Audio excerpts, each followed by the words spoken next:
বাংলাদেশ ১৯৭১ সালে স্বাধীন হয়। ১৯৭১ সালের ২৫শে মার্চ বঙ্গবন্ধু শেখ মুজিবুর রহমান বাংলাদেশকে স্বাধীন ঘোষণা করেন।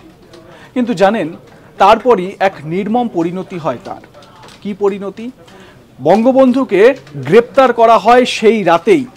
পাকিস্তান আর্মি বঙ্গবন্ধুকে তার ধানমন্ডির ৩২-এর বাড়ি থেকে গ্রেপ্তার করে নিয়ে যায় এবং সেই সময় তাকে নিয়ে গিয়ে ৯ মাস ধরে তাকে জেলবন্দি রাখা হয় এবং তারপর সেনা ট্রাইব্যুনালে তার মৃত্যুদণ্ড দেওয়া হয়।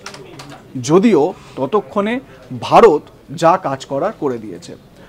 ১৯৭১-এর ডিসেম্বরে ভারতের কাছে এবং মুক্তিযোদ্ধাদের কাছে পরাজিত হয় পাকিস্তানি সেনা এবং তারপর তারা অস্ত্র রাখতে বাধ্য হয় এবং সেই সময় যিনি প্রেসিডেন্ট জুলফিকার আলী ভুট্টো, তিনি শেখ মুজিবুর রহমানকে ছাড়তে বাধ্য হন।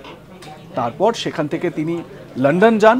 লন্ডন থেকে তিনি ভারতে ফেরেন। ইন্দিরা গান্ধী এবং তৎকালীন যে সমস্ত আমলারা ছিলেন, সেনাপ্রধান ছিলেন এবং তৎকালীন পশ্চিমবঙ্গের মুখ্যমন্ত্রী সিদ্ধার্থ শঙ্কর রায়ের সঙ্গে সাক্ষাৎ করেন। তারপর তিনি ঢাকায় ফিরে আসেন।